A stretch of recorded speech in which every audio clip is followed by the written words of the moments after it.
Stand me up at the gates of hell, but I won't back down. Good morning, everyone. Good afternoon, depending on where you are. And welcome to Of the People with Robert Chernin and Ericka Redic.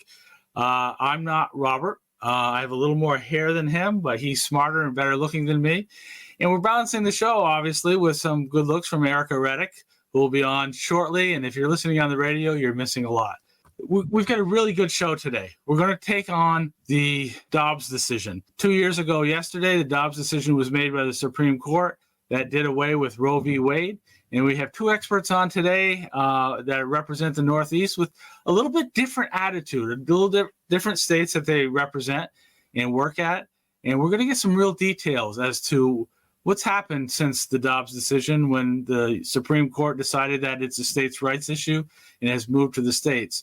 So today we're going to have on the show Mary Beerworth, who is the executive director of Vermont Right to Life and has been in that position for quite some time, and we'll bring her on shortly. And in the second segment of the show, we're going to have Jason Hennessey, who's New Hampshire Right to Life. So two different states next to each other, but very, very different, and we'll get a little perspective from both of them. I want to bring on our co-host and probably the star of the show, Ericka Redic. Yes, Jay, you are so good for my ego. You know that? I love it when you host. I would assume that the best thing for your ego would probably be a mirror.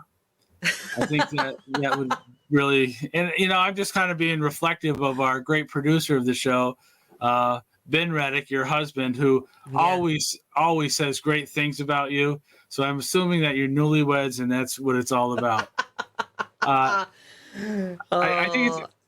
think this is going to be a very good show, and I think it's going to be very educational. I think it's an opportunity for us to learn what has happened and how it affects everyday people and what's going on in the states. And I'm really excited that we're going to bring Mary Beerworth on. I've known Mary for quite a while, probably 25 years now. She's a dynamite force in saving lives of children and has been for quite some time. And so if we can bring Mary on, that would be great. How are you, Mary?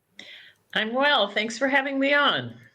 I saw you yesterday on a local television program, and you were up against some of the people from Planned Parenthood who are working very, very hard to fight the force of life and doing whatever they can to say, we really don't need babies. It's not what we do. And you held your own, and you're very, very strong in representing those of us who believe in the sanctity of life and how important it is to empower women so that they have the ability to really have true choice. So tell me a little bit about what's happened in Vermont since the Dobbs decision. I know there's been a lot of legislation with the Constitution, but some of the things that you're doing in Vermont to really make a difference. Yeah. Well, there's no question that abortion is legal every which way here in Vermont. It always was by court order going back to 1971. Then it was legal through all 9 months of pregnancy by statute. Now it's legal under a constitutional amendment. So that groundwork is laid out. We are working under a network of pro-abortion forces led by Planned Parenthood and the UVM Medical Center, who are the two largest providers of abortions in our state. And of course, as I like to point out, the funding goes in one direction. We now have a state that has chosen for women the choice the state thinks a woman should make, because the money goes to the UVM Medical Center and to Planned Parenthood in rather large numbers. We're floating them. Mary, I think that's one of the things that people, I really encourage people to check what your state funds, because if the state only funds abortion clinics and not pregnancy resource centers, if we're not funding people who want to keep their babies, you're right. They have made the choice that the state chose. They've chosen what they prefer for women to choose. And so they can no longer call themselves a pro-choice state. They need to call themselves Vermont a pro-abortion state. But the roots of everything that's happening here go all the way back to the eugenics project, which was in full force 100 years ago, rounding up the poor, impoverished, and procreating children, mothers and fathers, placing them in institutions and offering them the choice to be released into freedom if they would be voluntarily sterilized. So this has all those ingredients in it still as we move forward, preferring abortion as the choice women should make as a state government.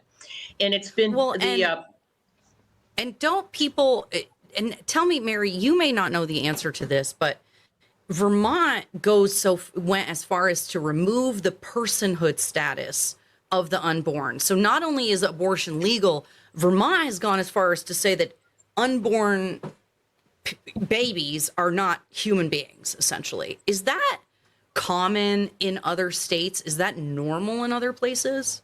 No, in 38 other states, an unborn child is identified as a human person for the purposes of being involved in a criminal activity that takes the life of that child.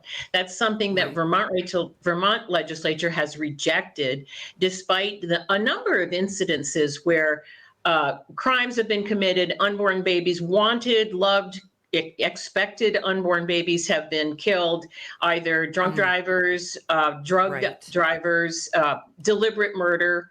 And though we've gone to the State House and begged for them, the legislation actually excludes abortion, and they still will not even give that bill a hearing because they don't want any recognition of the unborn child as a human person. Yeah, I think one of the things for me, Mary, that is very troubling is that, you know, I've been very much in support of Right to Life and what we're doing in Vermont, what we're doing nationally. And the fact that this governor and this legislature is forcing me to pay for abortions through my tax dollars is really outrageous in my mind. And when they give money to Planned Parenthood, which they do on a regular basis, to allow them to use money that ends up directly for abortion, it's forcing me to support it. And that is not the way it should be. Can you tell us a little bit about the relationship between Planned Parenthood and the eugenics projects that you talked about earlier? I think there's a link between the two, and that what's going on in the legislature now in these laws is just a continuation of eugenics. It is, Jay, and we would like to point that out more specifically in the next year or the coming years. In the early days, 100 years ago, Margaret Sanger, the founder of Planned Parenthood, was closely connected to Henry Perkins, a UVM zoology professor who was the impetus for the program. He had the books have been written, the letters between the two have been published. Margaret Sanger was studying. Wait, I'm sorry, Mary. I'm going to let you finish. But did you just say a zoologist? Wow. So, okay. So Margaret Sanger's best friends with the UVM zoologist. Yeah, so it includes the study of biology and evolution and all the things that go with that. So he came up with this idea that you could track someone's genes, and that your inherited genes were the reasons where you were poor or not doing well in school, or your father was drinking too heavily. The government wound up gathering evidence on already targeted families so they could come into town and charge them, like the mother for being an unfit mother, the children for being juvenile delinquents, the father goes to jail, and they broke up these families, and their condition of release was to voluntarily choose to be sterilized. So I always tell a couple of stories about that, but I want to get back to the other connections. Margaret Sanger was also heavily connected to the eugenics Nazi Germany program. She admired Hitler. She went over to study what he was doing because she herself was a eugenist, racist bigot. And Planned Parenthood to this day has never, ever denounced their founder, Margaret Sanger. In fact, they call her to this day Saint Margaret Sanger. What? So, yeah, I'm not really sure there are any other saints. You know, I hear this about Patrick Leahy being St. Patrick, but I don't believe in my Catholic background that there are many saints that believed in eugenics or the killing of children at all. I just don't see the consistency in how they can even consider using the word saint. And I'm a little bit offended by it as well. And you talk about the racism and all of that, and in Vermont, there were not a lot of people of color back during the eugenics project. So they took on some of what they thought were unequal people, like the French Canadians. So they were looking for groups that did not fit their mold, and they're continuing to do that now. I think where they're looking in neighborhoods and they're looking at people. So there's not a whole lot of difference. And the worst part of this is this legislature, whether or not it's intentional or not, are continuing some of these thoughts and these ideals that really are racist in nature and really destruction of the family unit. Well, tell me where else the idea could come from to shut down community supported by donations, the pregnancy resource centers, of which we have 8 now in the state, who offer women all the support. Women freely walk in and are freely given support, not only through the pregnancy, but for help raising and parenting children, and they have relationship advice. And while Planned Parenthood we have some of the largest number of abortion clinics in the United States of America and in the world, operating with taxpayer dollars, and yet they can come up with a piece of legislation that aims to shut down their competition. Now, one of the testimonies from Planned Parenthood was that a question was asked in committee, how many women choose life? How many women who are pregnant, who come into Planned Parenthood, are choosing to carry to term? And the answer from the lobbyist was, we don't know, because we refer them elsewhere if they choose to carry their baby to term. So what does that tell you? They offer zero support for women who are pregnant, and they are an exclusive abortion clinic. And yet they came in to encourage the legislature to shut down the pregnancy centers because they're not providing the full range of pregnancy services. So Planned Parenthood isn't either. So then who's supposed to care for the women who want to keep their babies? They're on their own, unless if they do manage to shut the pregnancy centers down, they are going to be on their own. We are in court right now. We were able to provide Alliance Defending Freedom and an organization called NIFLA, which represents the pregnancy centers in court. And we were able to provide all the testimony and make it their path a little easier of everything we had heard in the committee process. But they're representing 2 centers in court, trying to get this law overturned. And we went through the initial hearing. The state moved to dismiss, which is very common. And the result of that process is that the Judge William Sessions has upheld the standing of the pregnancy centers to move forward with the case. And so now we're going to be in discovery. And I'm certainly looking forward to watching that. Oh, that's almost more worth it than anything. Forcing them into discovery. Are you anticipating what they're going to uncover in that process? Do you have like a hope or dream scenario? Well, there's already been evidence submitted. Our Attorney General is under the new law. It was S37. It's now Act 14. Under that law, the Attorney General, Charity Clark, is granted full authority to enforce whatever she feels is deceptive language, and can impose up to $10,000 fine, which would crush the pregnancy centers. They're not financially as wealthy as Planned Parenthood, and so. When she was running for office, she taped a Facebook video saying if she was elected, she would work to shut the pregnancy centers down. So we have that feeling of a chill coming from the state on their right to free speech. I mean, there's all kinds of words that can be interpreted different ways. And with that hefty a fine, we are looking at an essential chill on the pregnancy center's ability to advertise or to speak in public. So there's plenty of information, plenty of testimony. We're going to be there to help provide that. One of the interesting things I saw is that Planned Parenthood decided they're going to invest now $40 million in the region to promote their services and going forward. What kind of money are the pregnancy centers putting towards that kind of public relations and lobbying effort? Is it somewhere around 40 million as well? Oh no, they won't be. Yeah, they won't be spending a dime. All their money goes right to the services for pregnant women and young girls who are in crisis. Interestingly enough, this year, Planned Parenthood testified that they are running a $3.9 million deficit. So I find that very suspicious. That the million, almost $2 million they get in taxpayer funding to provide these services, and they wind up leaving behind a $3.9 million deficit. It's very curious. I really hope to look into what their financial picture is. But no question, they have the borrowing power and the government money, and they can spend $40 million.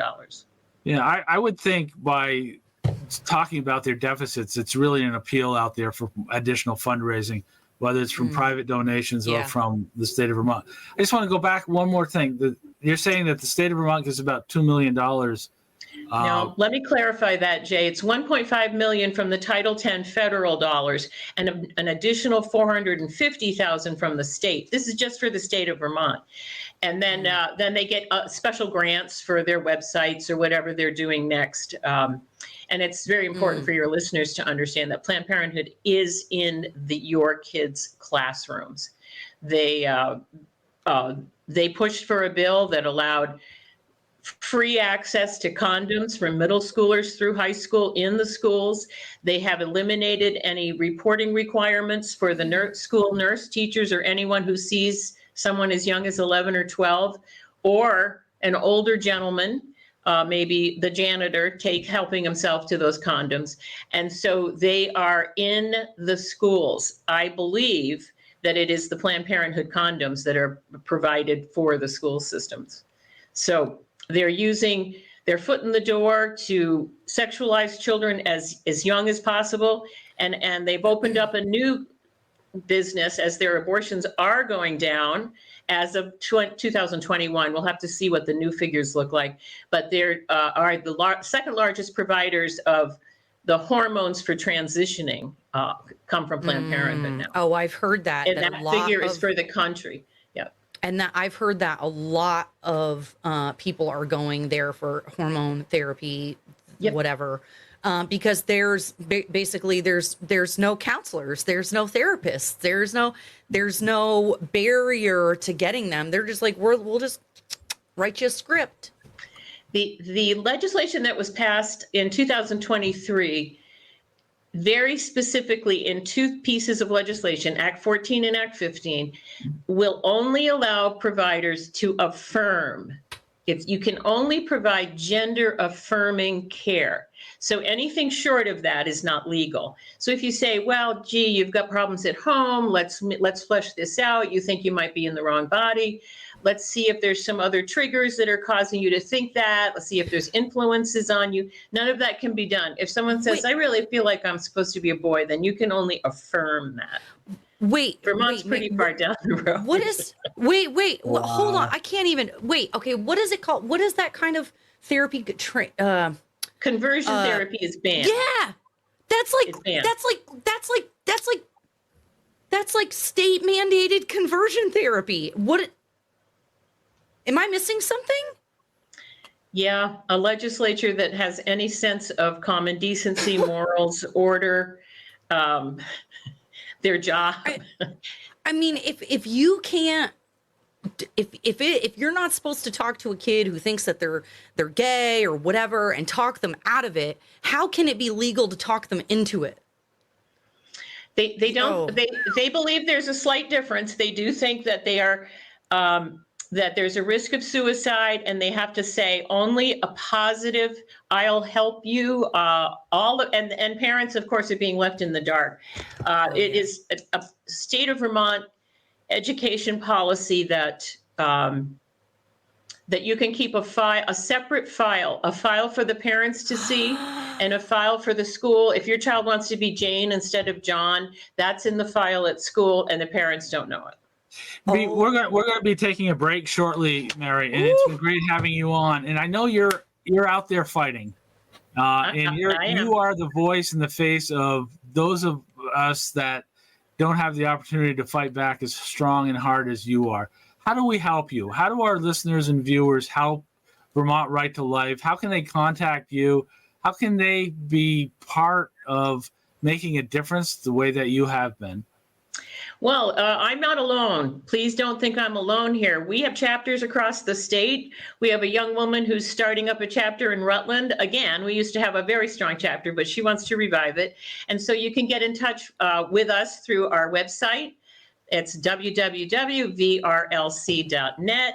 You can call us, you can find us easily, but we are a force in a stronghold in several counties in this state.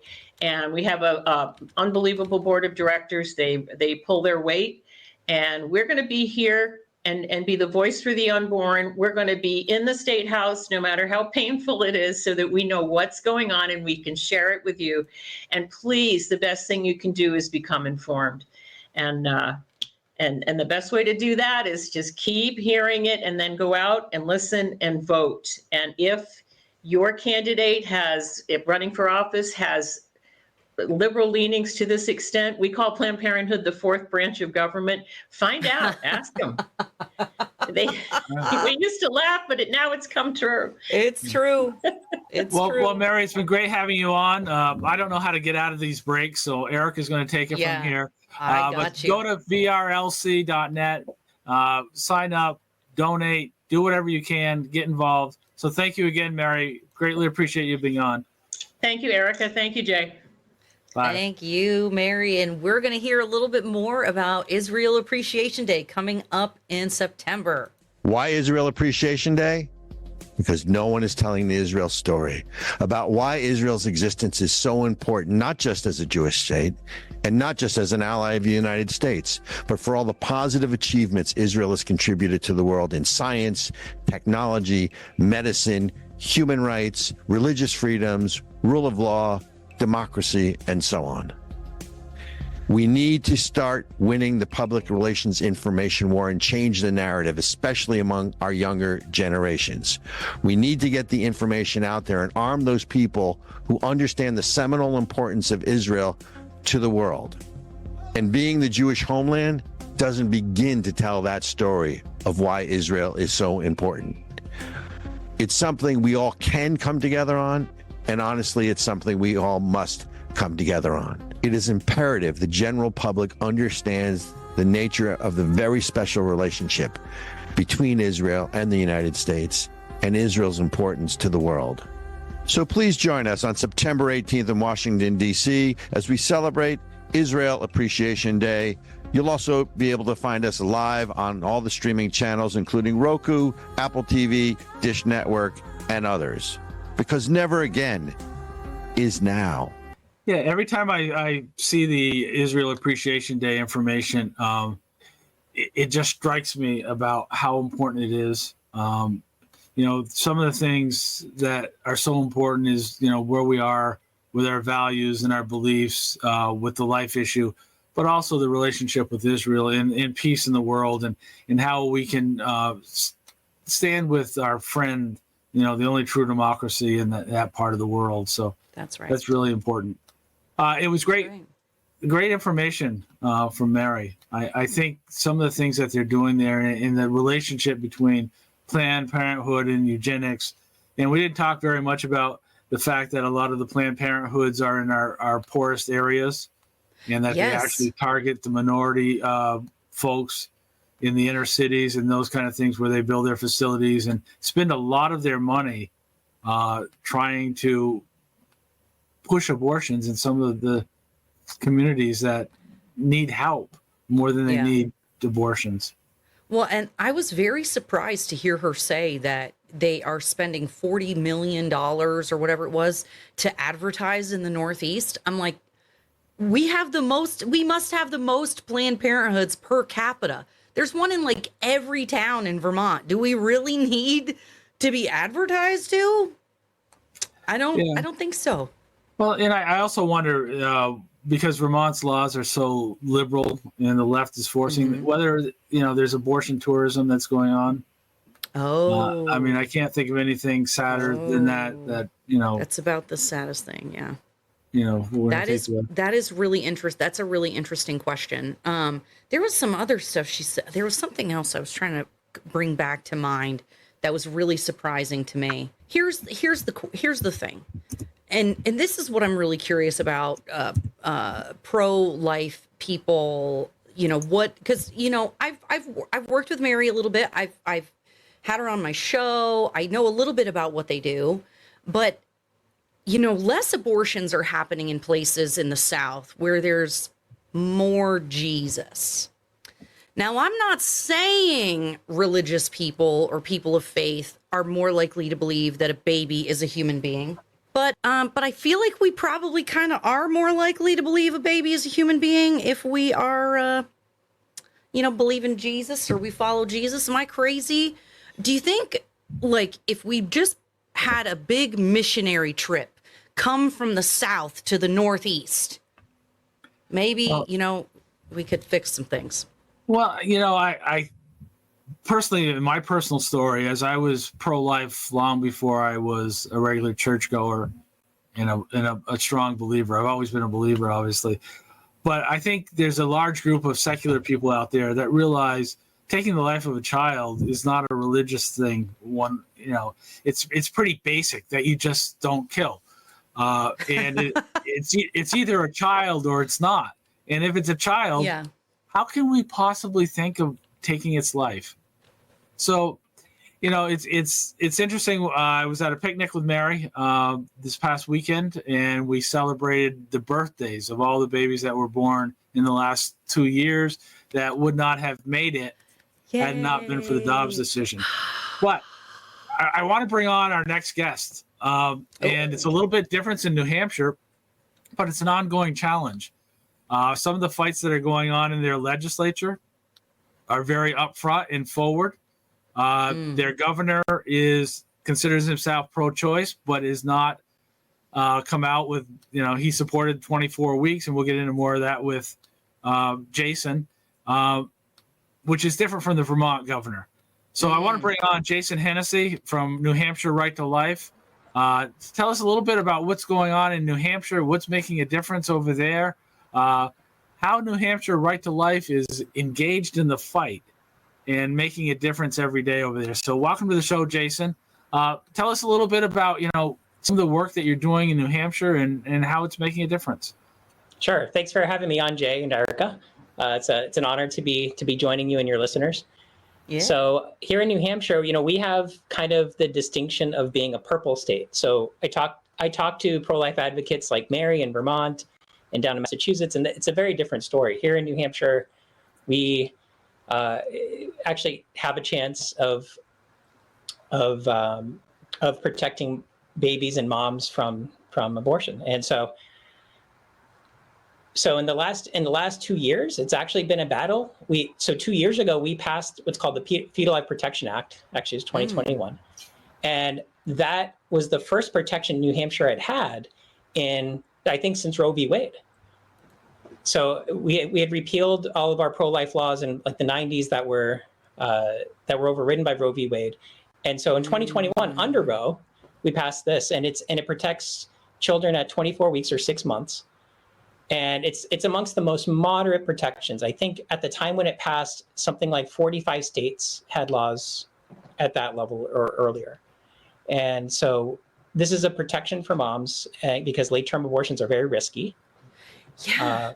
And it has exceptions for the health of the mom and for fetal anomalies. Well, it's funny that you say that, Jason, because I just saw an WMUR story recently, and a lot of the Annie Kuster, however she pronounces her name over there, and a lot of the liberal Democrats are out there saying abortions are completely banned in New Hampshire, that you can't have an abortion, and that, there's these far right-wing aggressive religious fanatics are stopping a woman from having an abortion. That seems a little contrary to what you're telling me, that there's a 24-week restriction. How do those two things play out? Well, Jay, have you ever heard that phrase? It's hard to understand something when your paycheck depends on not understanding it. Whoa. So if you look at who funds the Democrats here, like take a look at 2016, for instance, Maggie Hassan versus Kelly Ayotte for a U.S. Senate seat. The abortion lobby funded Maggie Hassan for over $5 million. I mean, I don't know about you, but to me, $5 million is a lot of money.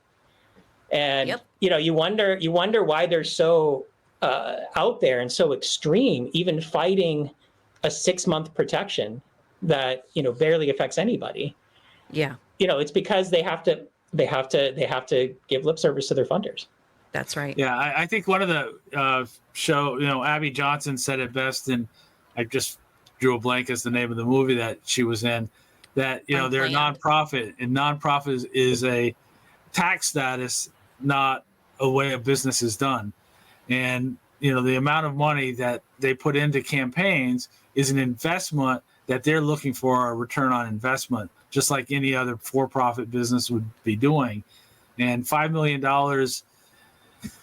you may be up against it again with at least that kind of money, because we talked about earlier that, the $40 million that Planned Parenthood is putting into lobbying and advertising in New York and New Hampshire and in this region is going to be very hard to fight against when they're telling lies like, you cannot get an abortion in New Hampshire. Yeah, I mean, just like that Senate race, it's an investment for them. If you look at the same organization, I overheard you and Mary talking earlier, that same Planned Parenthood organization that they have, we also have.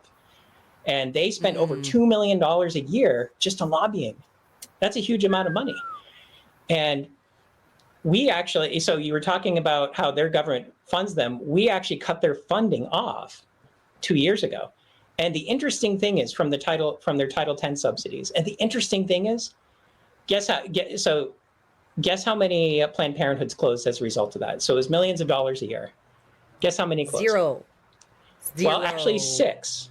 Oh. So 6 Planned Parenthoods closed. Guess how many in New Hampshire? How many? 1. So what that tells me is that most of that money was actually being used to subsidize non-New Hampshire places. Well, and this is one of the things that always drives me insane, Jason, is, I'm an accountant by trade. Okay. So money is fungible. And I have nonprofit clients, right? And a lot of those nonprofit clients have for-profit subsidiaries so that they can do certain works and things and that. And if you donate to a lot of times people are donating to the political action fund of Planned Parenthood, not Planned Parenthood. So it's like you're donating money thinking that you're doing something, or you're donating money to Planned Parenthood. They can just divert their other resources towards campaigns, towards advertising, rather than actually giving services. Right. And then they just use the donations for the services. Sorry, go ahead. Yeah, and it's obvious that those Title 10 funds are extremely profitable. I mean, if they had to close 5 out-of-state centers when we cut off their Title 10 funds, which are supposed to be fee for service, they're getting reimbursed for a pregnancy test or something. Obviously the reimbursement amount is higher than is more than it costs. Exactly. Oh my God. So then. That just makes it even more stupid. So that's like proof, basically. It's proof that they're taking money that they get from the government toward these things, even though they're not supposed to. Yep. And those 5 centers, Jay, you can thank us that those were in Vermont. Yes. The other 5. Yes. which was very, very good. I don't know how much it limited, the number of abortions in Vermont, but if you were able to save 1 child, 5 children, whatever it is, the investment is worth it. And to invest it in supporting some of the pregnancy centers that are in New Hampshire, I know you're doing a lot of work with the pregnancy centers, because you know how important it is to empower women and to make a difference in giving them the assets and the products and the support, both financially and emotional support, that it's a tough decision for women to have a child, especially when the outside noise is so loud. And sometimes they want to make it so that the easy decision is to have an abortion, when it should be supported and there needs to be resources there. Tell me a little bit about, do you have a network in New Hampshire of pregnancy health centers? How does that work? Are they getting support? Tell me a little bit about that and what you're doing. So Jay, I think you hit the nail on the head there. So there's a study that I saw recently that says that only 1/3 of women who get abortions wanted the abortion. Wow. And so what that tells me is that anything we can do to step up support and empowering women to choose life is going to have a huge impact, not just for the child, but for the mom too, because a lot of women end up regretting their abortions for years. And so if we can help prevent these unwanted abortions, that's a huge step. And we have 15 pregnancy centers here. And as far as I know, they basically take no tax money. I think one gets like $1,000 or something, but for the most part, they are completely tax money free. It's 100% free to the clients. And what they do is they provide strollers and diapers and formula and baby clothes and parenting classes, and some even help with housing. These centers are there to empower women. And it's especially troubling to me that now we have some Democratic leaders here in New Hampshire who are coming after them and saying, we want to regulate them, we want to shut them down. Yeah. Where, I just can't understand that. Yeah, we hear it all the time. And I don't know how many times I hear, unwanted pregnancies and unwanted children and all those kind of things. But for you to bring up the fact of how many are unwanted abortions, I think that is something that we need to talk about. And I don't hear it. Go ahead, Ericka. Yeah, I'm sorry, Jay. Think about that. Think about that. If there are 1 million abortions a year, that means 600,000 children could have been born if the mom felt like she had the support that she needed. That is the entire state of Vermont. Wow. Wow. I can't even wrap my brain around that number. And then thinking about, when we were talking to Mary, we were talking about the connection to Margaret Sanger. I feel like Black people wouldn't be a minority anymore, right? Because we know, like, in a lot of places, Jay, you were saying they're putting Planned Parenthoods in minority neighborhoods. Think about how many, oh my God, it's like, oh my God, they're like white supremacists. I hate to say that, but I mean, they were back in the day.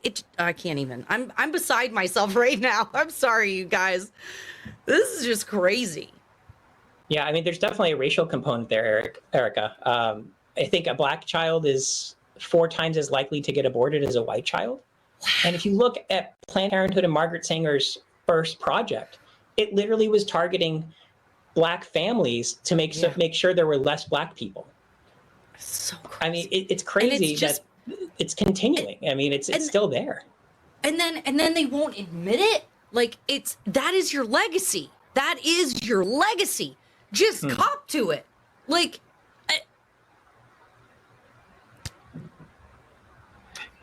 yeah. I want to know I want to hear the justification from an abortion provider that says, well, yeah, we know we started as a eugenics movement and we wanted to get rid of all the browns and whatever, but how do they justify it now? Oh, yes, it was intended to get rid of people. It was intended to be population control, but it's not that now. This is what it is. Has anybody ever heard?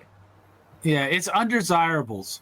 And I think that's one of that. They are the ones that get the real pro-choice is it's Planned Parenthood that's choosing who should live and who should die by how they invest their money and where they put their assets. So the only real choice out there in most cases is by Planned Parenthood. And I think what Jason is talking about with the pregnancy health centers is that maybe we're finally getting to the point where we're giving women truly a choice. And if you want to call yourself pro-choice, you cannot justify it without giving women the real opportunity, empower them, and put them in a position where they can make a true choice.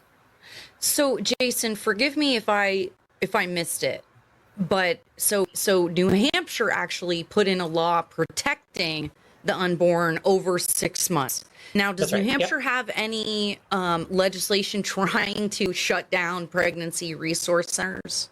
Well, thankfully, we have not. I suspect that the other side knows that we're not Massachusetts and Vermont. They can't just, in our purple state, they can't just sneak that through in the middle of the night without anybody noticing. Yeah. but the rhetoric has been going higher, and now we have a congressional candidate, a very prominent one, who is saying she wants to shut down pregnancy centers. So it's coming out of the back room, and it's hard for me to understand why you would want to do this unless it's market protection for the abortion providers. Yeah, I mean, that's the only thing that really makes sense. Or malevolent, or you're just an evil, awful person. I mean, what else would it be? Who says we don't want women and families to have support and care? No. Yeah, you know what? If you want to have your baby, cool. Just nobody's going to help you, and you're on your own. Yeah. The other thing, also unlike Vermont, where they have a supermajority in the legislature, and sometimes people in Vermont are saying, well, my vote really doesn't matter. My vote doesn't really count. It's not that way in New Hampshire. I mean, the House is very likely vulnerable to being swung back to control by the Liberals. So I think, if you can give us a little understanding of how important a pro-life, pro-woman support is when you go out and vote, give us a little bit of background on that, Jason, as to how important it is for pro-lifers to get out and vote and really make a difference. Oh yeah, Jay. I mean, so there are really two fronts on advocating for empowering moms and protecting their children, and one of the big ones is the legislature. We have in New Hampshire, we have I think it's the second largest legislature in the country. We have 400 reps, and we have 24 senators, and if we go blue, I imagine in November, that we will see laws limiting pregnancy centers, just like Vermont has.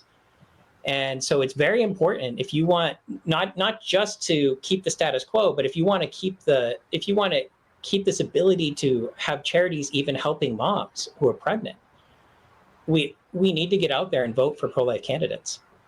So we have New Hampshire Right to Life has a political action committee. We'll be publishing a voter guide for where the candidates stand, but it's so important that you help out your local candidates. They need these state reps. They're a lot of them. There's 400 of them, right? So yeah, they need all the help they can get. Yeah. That's right, you guys. If you're in New Hampshire and you're watching, you better be out there. Find somebody to vote. Find your rep candidate that doesn't suck, and vote and volunteer for them. Exactly. And the elections, with so few people that actually vote in the elections in New Hampshire because the districts are so small, 5 votes, 10 votes, your friends, your neighbors, your family members, you need to encourage them to go out and vote for life. Oh, and absolutely, Jay. Yeah. Not just life, but give women a real choice. Put them in a position where they can make a decision that's right for them. And I think we're running out of time. But I want to give people an opportunity to be able to contact you, Jason, and your organization, New Hampshire Right to Life. Tell us a little bit about how they can do that, how they can make a difference. Sure, would love to. So our website is nhrtl.org, the acronym for New Hampshire Right to Life.org. And we would love to hear from you. You can get on our mailing list. We try to keep people up to date with what's going on. And really just being active and sharing your passion and for protecting children and empowering moms really is. We also have to change the culture, and that's a big part of it. Amen. Yeah. Amen. And I think that's one of the things that we want to talk about is that a lot of times in Vermont it's tough with legislation, but you can still give people an opportunity and do the right thing.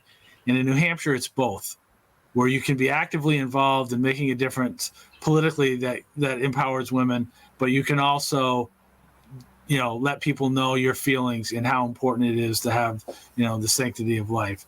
This has been great, Jason. Greatly appreciate you coming on the show. I think we've learned a lot, and just please keep up the good work, and I appreciate you being on the show. Thanks, and it was honored to get to spend some time with you guys. Yes, thank you, Jason. And we want to say thank you to our supporters over at ASIC, Defenders of American Freedom. Let's hear what they've got to say today. America came into being based on a shared belief and a common set of values. Unlike other nations that were bound together based on common ancestry, race, or caste, we came into being based on a simple and shared set of ideals. that the power of government is based on the consent of the governed, that life, the freedom to live life on our own terms in our own way, free from government interference, and liberty, our most precious value, and the pursuit of happiness, which means we are free to pursue that which we choose with the knowledge and courage to know that nothing is guaranteed to us in this life. Those values, America was founded on these basic inalienable rights. Freedom to pray to God in our own way. Freedom to think and speak freely without fear of punishment or harm. And freedom to gather in our places of worship and in our local taverns. And freedom to defend ourselves, our families, our homes, and our neighbors as we see fit. The American Center for Education and Knowledge is dedicated to protecting American exceptionalism anywhere and everywhere it is threatened. ASIC is a 501c3 and depends on your tax-deductible donations. Please help us continue our fight. And we're back. Yeah, I greatly appreciate the support ASIC gives this podcast and radio show. They are making a difference out there. So if you get a chance to go to their website, it's a really good idea for you to do that. If you can make a contribution, that makes a difference as well. And let's talk about, how we can support people. Go to Vermont Right to Life, via VRTL.net, New Hampshire Right to Life, NHRTL.org. These are three groups that are making a difference out there. So let's make sure we support them and do what we can. And any donation that you can make, I'm sure they will love that. And Absolutely. Let's support of the people with Robert Chernin and Ericka Redic. How do we do that, Ericka? How do people support this program and this podcast? That's a great question. You can, on whatever platform you are watching, YouTube, Rumble, Facebook, Twitter, podcasts. Are you listening to us on a podcast? Wherever you're listening, you hit the thumbs up, the like, whatever it happens to be. Give us a rating. Tell the internet that we're super great. 5 stars only. That's an order. And share our podcast with somebody that you think would appreciate this content. You can send them a link via text. You can, send them a link via email and just say, hey, I really think you'll find this information fascinating. Particularly today's show, Jay. What a great resource having Mary and Jason on talking about the fight for the unborn. There's so many people out there who need to hear that. They need to hear this information that they're not alone. So share it. Share it. And most importantly, subscribe. It doesn't cost you anything. You just click the little red button if you're on YouTube, hit the thumbs up, hit the bell so you receive all the notifications. And just on a personal note, Robert will be back next week, I hope. I'm sure he's out saving the world, making a difference. He's nonstop energy, as is Ericka. I think they bring me on the show every once in a while so that I can calm things down a little because they have so much energy and so much excitement. But feel free, and I want to say this to people. I'm fairly active on Twitter, so if you want to follow me at JAY the Shepherd 1 on Twitter. If you follow me in the next couple of days, I will follow you back. I try to follow back most people. There are some that I don't follow back because they're obviously crazy or they're trolls or they're attractive Asian women that, my wife doesn't really want me interacting with too much. I've been married for 38 years, so, So if you see the balance is a little off, the people I don't follow back are not the people who listen to this show and make a difference. So, That's right. I will follow you back over the next couple of days if you follow. So it's really important that you get engaged and get involved. And one of the takeaways that really hit me with what's going on here is we talk a lot about the life of the child. And of course, that is vital. That's so important. But the empowering of the women to have the opportunity to make real choice. And unfortunately, so many times the easy choice is abortion. And I think when you look at some of the pregnancy centers and the ability to get an ultrasound to know that it is a child, makes you really understand what the process is all about. Yeah. But one of the things that Jason said, 2/3 of women didn't really want abortions. And I think can tell we need to you- start talking more about women and empowering them. And you know, you're out there talking to women all the time, and you understand it. And it's a little bit different from a male perspective. I mean, it can come and go with a man, but with a woman, it's a lifetime. It's a major process. Yeah. Well, and I can tell you, Jay, I'm one of those women that would not have gotten an abortion had I had the support and literally any human being in my life telling me to make a different choice. And I'm saying that not to be a cut on any of my friends or any of my family, but I think the most important thing that I've heard in either conversation today was what Jason said. He said, we have to change the culture. We have to change the culture, because that was the case for me. I lived within a culture, Vermont, where Planned Parenthood has 1 million clinics and this is just blah, blah, blah, right? You're inculcated into this culture that says that it doesn't really matter and it's not that big a deal, and promiscuous sex makes you empowered, and it doesn't matter if you're having sex with a loser who can't be the father or can't be a provider. Just do whatever you want, because it's all about self-happiness and fulfillment and all the other bull crap that we feed people in today's culture. It's a lie. You will not be fulfilled by having more sexual partners. You will not be fulfilled by your career. I have a great career. I have a great job. I make great money. And I can tell you that at 46 years old, now that I cannot have children, my greatest regret is that I had an abortion. We have to stop lying to women, telling them that they are not capable, that they're not good enough, that being easy makes them empowered. It's a lie. And the fact that people don't have enough courage to say that out loud, that candidates won't say those things and admit those things, like, that's the problem. You know, the majority of Americans are not for abortion up to the point of birth, and yet they run around saying nothing about it. It's our culture. It has to change. And I think that the work that Mary and Jason are doing is so important, just providing an opportunity for people to learn and grow, and find out the truth about abortions and abortion industry and pregnancy, rather than the lies that our culture tells us. Yeah. And go and take a look at, you know, every nonprofit in this country has to fill out a Form 990. Check out these organizations. Find out the fact that Mary and Jason, I don't know if they get paid or how much they get paid or anything like that, but I do know the kind of money that these administrators and people at Planned Parenthood make. It's a huge amount of money.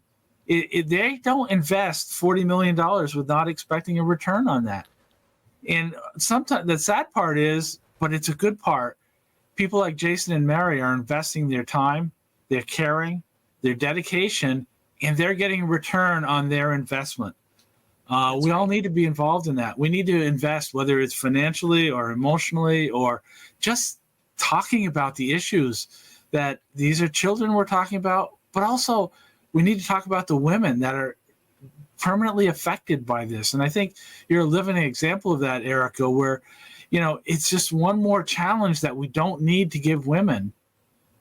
We need to be there to support them, to make a difference, both financially, emotionally, because women are smart enough, they're strong enough, they're talented and capable enough to be successful in life with children.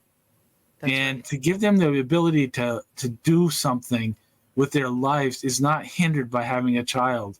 It may be different, but it is not hindered. I mean, think about this, Jay. Think about growing up and the kind of things that you'd see on television or on the radio, like the media that you consumed.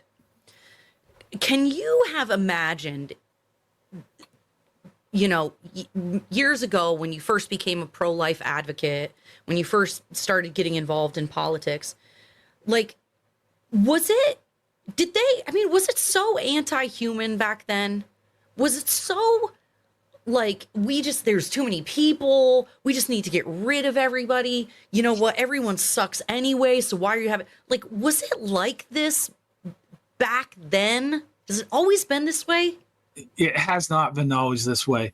And the biggest part of it is the whole money involvement and the pervasiveness of lies and the ability to lie without having to live with that. And there's no moral compass these days where they will come out and, so much of this, like in New Hampshire, where their congresswomen and senators are saying, oh, abortions are banned. You can't have an abortion. People are hemorrhaging in the parking lots and the hospitals won't accept them. Annie Custer just came out and said that yesterday. What's a woman to do, in late term? They kick her out of the hospital and have her have a hemorrhage in the parking lot. They blatantly lie. They spread these things that are untrue, and they back it up with millions and millions of dollars. They did the same thing in Ohio. They've done it in Vermont. They've done it all over the country. And you're going to see there's going to be wars over some of these things in Florida coming up. And the lies and the untruths that are being told by the pro-abortionists is overwhelming, and it's hurting women. It's going to continue to hurt women. We know it hurts children, but they don't care. Obviously. And do you think it's the increase in content and media? Do you think now, do you think it's like they're just able to lie in so many more places now and no one holds them accountable? Like, okay, this is what I'm thinking. I'm trying to make a complete sentence. Back when I was younger, we had 3 television stations, like 4 radio FM stations. Okay, there was no internet, there was no Google, right? There was no YouTube, there was none of this. Wow, are you old? It's true. I know.